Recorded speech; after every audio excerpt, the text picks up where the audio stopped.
Hi everyone, welcome to our comprehensive hero guide series where we fully examine a Dota 2 hero.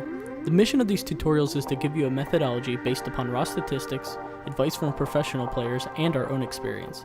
We are your hosts, Physics Mathman and Luminous Inverse.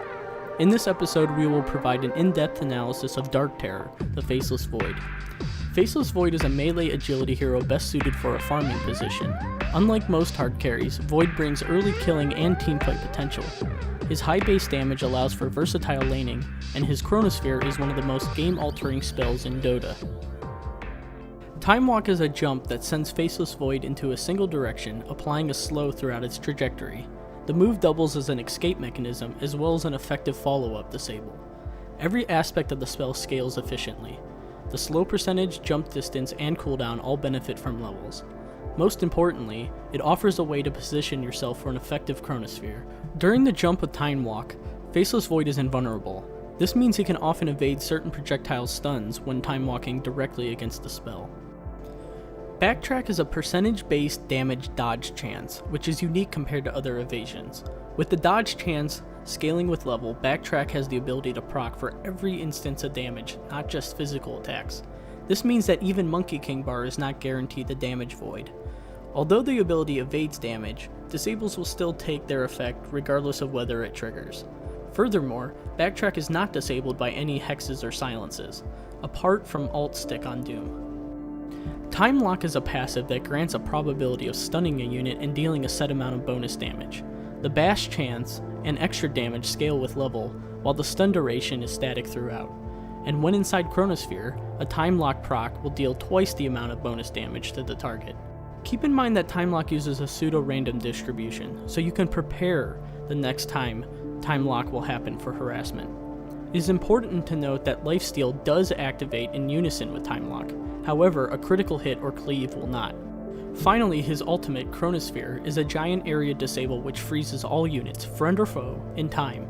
While inside, Faceless Void and any of his controlled units are granted 1,000 movement speed and phase, which cannot be slowed. In addition to providing a large amount of flying vision on cast, any invisible units snared inside are revealed for Void to pummel. The duration and cooldown of the spell scale with level, while the cast range and size of the sphere remain constant throughout. Currently, both ability progressions rush to maximize Time Lock first and Time Walk second, with a value point in Backtrack. There are two models to follow depending on whether you're playing safe or offlane. The reason Time Lock is maxed first in every case is because it provides a powerful source of harassment in the laning phase, but more importantly, it lets Void become a killing threat with some procs. This is especially true when used in conjunction with his level 1 Chronosphere, as an upgraded Time Lock will have a higher probability of triggering and will deal a larger amount of double bonus damage. Maxing Time Walk second is wise because the ability scales unbelievably well and offers Void the most utility. Higher levels in it will immensely increase your escape capabilities, your initiation potential, and your versatility in enemy hero chases. Because it is common to have a supporting hero for the safe lane carry, favoring early levels in Time Walk facilitates early kills. On the same note, you are less likely to be dealing with intense harassment, and so a value point in Backtrack is usually unnecessary until about level 8 or 9, when you have Time Lock maxed and are ready to teamfight. Use your discretion on what your lane needs at level 1, and of course be flexible. If your safe lane is not so safe, get the value point in Backtrack. In the off lane, your sole purpose is to survive and gain experience so you can obtain the game-changing spell, Chronosphere. For this reason, getting a value point in Backtrack is warranted by level 3. For level 4 and 5, feel out whether you need to play more defensive with Time Walk or would benefit from harassing with Bash. Faceless Void is often played as a safe lane carry, although, as mentioned earlier, he can be viable in the off lane as well. In the 1 position, the focus is to secure farm. His mediocre laning presence is somewhat boosted by his unnaturally high base damage, which helps immensely with last hitting. Unfortunately, apart from having a decent escape mechanism, Faceless Void lacks any way to challenge a tough lane, and he is extremely dependent upon his supports in the laning phase. In any case, the starting item for a safe lane Void should contain a good mixture of regeneration and stats. A Quelling Blade should be picked up later on when possible. Once Void obtains a few levels, he can begin to bully the enemy offlaner with Time Walk and right clicks, especially after purchasing power treads. After hitting level 6, a few successful time lock harasses can be enough to justify a solo kill with Chronosphere. It is extremely tempting for Faceless Void to join early game fights, but keep in mind that at this stage of the game, he is more or less a large disable for the team. Only seek out early teamfight Chronospheres if your allies can capitalize off of it. Otherwise, it is strongly advised to avoid clusters of enemies and farm up your core items. As for the offlane Faceless Void, he does fairly well, despite being a melee agility hero, mostly thanks to his high base damage and skill set. It is fairly common for Void to trade hits against squishy supports and come out ahead. Instances of time lock often drive supports back and force them to use their regen, giving Void moments of freedom in the lane. Commonly in the offlane, Faceless Void cannot approach the wave for last hits. In this case, his primary goal is to soak experience in order to become level 6 as soon as possible. In the offlane, always prioritize survival and experience over gold. The mid-game Faceless Void is fairly cut and dry, and is dictated by his Chronosphere cooldown and mana pool. If Chrono is not available, alternate between the lane and the jungle to maintain his farm. In general, do not expend mana time walking in order to farm more efficiently, but always look to use your Mask of Madness whenever possible. Due to the nature of time lock, farming a single or double stack of Ancients is possible early on, as you can nearly perma-stun the largest Ancient. When the big blueberry is good to go, either take fights and objectives with the team, or spot a safe solo kill opportunity. When looking to use a mid-game Chronosphere, you must pay attention to Void's mana pool.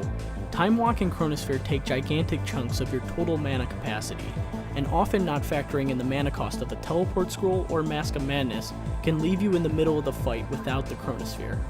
To play Void well in the mid-game, you must become a master at tread swapping. Toggle them to intelligence whenever you use Mask, Leap, or Chrono, and have them on agility when you are damaging the enemy inside the Chrono. Note that Void's mid-game damage is a mixture of magical and physical damage, especially if Maelstrom is purchased. Players often underestimate Faceless Void's ability to pick off some of the higher armored enemy heroes with Time Lock and Chain Lightning procs. On the other hand, if enemies are purchasing BKBs, understand that Void will face a sizable damage reduction in fights. Although many players painfully understand the fearsome late game powers of Faceless Void, only a few appreciate his powerful mid-game capabilities. A successful Chronosphere fight can often lead to multiple towers or Roshan, and is not uncommon for Void and his team to snowball into an early 20 to 30 minute victory as a result of several well-chosen Chronospheres. Landing a good ultimate is all about vision. Often, when the enemy team is focused on an ally hero, their vision is tunneled. This leads to opportunities for multiple hero Chronospheres. Especially for offlane Voids, stay hidden in tower pushes and look to be the counter initiator. Landing a good ultimate is not about freezing all 5 enemy heroes. It is about disabling the 1 to 3 enemies that are the most potent threat at that time. The squishy carries, the massive disablers, or perhaps the mech carrier for the team. The situation differs based upon each lineup, and only experience will help you hit good Chronospheres. As Faceless Void approaches the late game, 2 scenarios will almost always develop. The first is the preferred one, where Void has an ample amount of damage and can kill at will with a good time walk into Chronosphere combo. In this scenario, understand that you are the strongest and most important hero in the entire game. Focus on creating a good teamfight situation, or picking off an enemy out of position. The second scenario is where Void is lacking late game damage, and has trouble killing anything under his Chronosphere. In these situations, treat Chronosphere as an AoE disable for your team, as you are better suited for being a crowd controller at this point. Be very careful about managing Void's resources in the late game. Cooldowns of Chronosphere, your buyback, your enemy's buybacks, and possibly your enemy's BKB cooldowns are all factor into your success.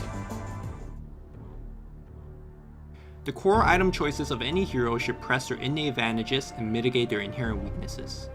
Because Faceless Void is played around his ultimate, he essentially wants to be able to deal as much damage as possible in 5 to 6 seconds. Items that increase attack speed, damage, and survivability are all vital to Void's success. Although a relatively cheap item, Power Treads give Void immense boosts to his health, mana, and attack speed. Even if there's another item to rush for, such as Itemization, it's often correct to get Power Treads first to maintain his early lane dominance. With Treads and a couple of lucky time locks in Chronosphere, he could solo kill just about anybody in the early game. Always remember to toggle the Treads appropriately, that is, intelligence before casting spells and activating items, agility when auto-attacking the enemy, and strength when trying to survive. Mask of Madness is a staple item for Faceless Void because of its massive attack speed increase on demand. Recognizing when to activate MOM in fights is a huge part of playing Void, as activating shortly before getting disabled almost always means death. In ganks and early fights, it's fairly safe to use on a Chronosphere, but don't forget that Mask of Madness also increases movement speed, so consider using it as a chasing or escaping tool in a pinch. In addition, many players leaves the item unused while farming. While going through the jungle camps, activate Mask of Madness whenever possible. The attack speed and simply moving faster increases Void's farming significantly. Not using Mask of Madness while farming is very similar to not using Hatamitis on cooldown, so get used to turning red and moving fast at all times. Maelstrom extends Void's attack speed even further and doubles as a fantastic farming item. A large part of Maelstrom's damage comes from his lightning procs, which synergize nicely with the rest of his attack speed increasing inventory. Keep in mind that lightning procs deal magical damage and cannot be applied to critical strike if Void acquires a Daedalus later on. Competing against Battle Fury as a farming item, Maelstrom is weaker, although it's much cheaper as well. This guide recommends a much more robust mid-game with Maelstrom, but Battle Fury is a great alternative. The strength of Battle Fury need not to be discussed further, since the raw plus 65 damage and cleave is amazing for fights and farming. The Voidstone part of the item also aids Faceless' lackluster mana pool. Unlike Maelstrom, however, Battle Fury's raw damage increase synergizes much better with Crystallis or Daedalus. The major downside of Battle Fury is its high cost. Acquiring Treads and Mask of Madness really slows down Void's Battle Fury timing, limiting its effectiveness as a farming and fighting item for much of the mid-game. Treat Battle Fury as a greedier farming item compared to Maelstrom. The situational item choices of any hero should exploit the enemy hero and are very specific to the game. Building the wrong situational item is almost always game losing. Black King Bar gives the strength and magical immunity that Faceless Void needs against heavy disables and magical bursts. Although many players feel invulnerable within the Chronosphere, there are many disables and item activation that can still ruin a precious few seconds of your ultimate. Arguments against BKB is the lackluster damage for its cost, and the fact that it doesn't speed up Void's farming in the mid-game. With that said, Black King Bar gives Void the longevity he needs to sustain a team fight, and almost always is the first situational item to be considered. In terms of raw damage increase, Crystallis and Daedalus are some of the best items in the game to be considered. Thanks to the high attack speed of his core item build, expect lots of red numbers to appear in fights. With critical strikes, Void will almost always snag upwards of 2 to 3 kills within a single Chronosphere. Many players often disagree upon choosing between Aghanim Scepter and Refresher Orb as a way to augment Chronosphere. Aghanim Scepter is more of a mid-game buff to Chronosphere, reducing the cooldown to allow for more fights and more pushes. The raw increase in health and mana also help tremendously in surviving and initiating. However, during the late game, what matters is not a longer duration Chronosphere, but being able to cast more Chronosphere if multiple fights occur. Refresher Orb is a superior item choice when buybacks and ages are taken into consideration. Although Void is likely unable to cast 2 Chronosphere back to back, the scenario of casting a single Chronosphere and then another Chrono within 30 seconds is extremely common. Consider Refresher Orb taking one of Void's last inventory slot in the late game. This opposing lineup has heroes which need to die during the Chronosphere, or else they could escape or burst Void down. Furthermore, due to a slow start for the team, Faceless Void need to join the team effort as soon as possible. After farming the usual Treads and Mask of Madness, a Maelstrom was picked up followed up by a Daedalus. This enemy lineup consists of heavy mid-game that lack true late game. Thanks to a quick start, Void finished the standard core with a fast Battle Fury, which accelerated his farm immensely. After holding on to the tier 3s, Void began out-carrying the opposition and was 6 slotted before 40 minutes in. Faceless Void is one of the game's strongest single-man carries. He is able to initiate, crowd control, and kill multiple heroes all on his own. However, his true strength lies in his ability to lead the team into a great deal of successful mid-game fights. Playing an effective Void requires both efficient mid-game farming fundamentals and a calculative mind to track cooldowns and buybacks in the late game. With the proper items, Faceless Void can dominate just about any enemy lineup.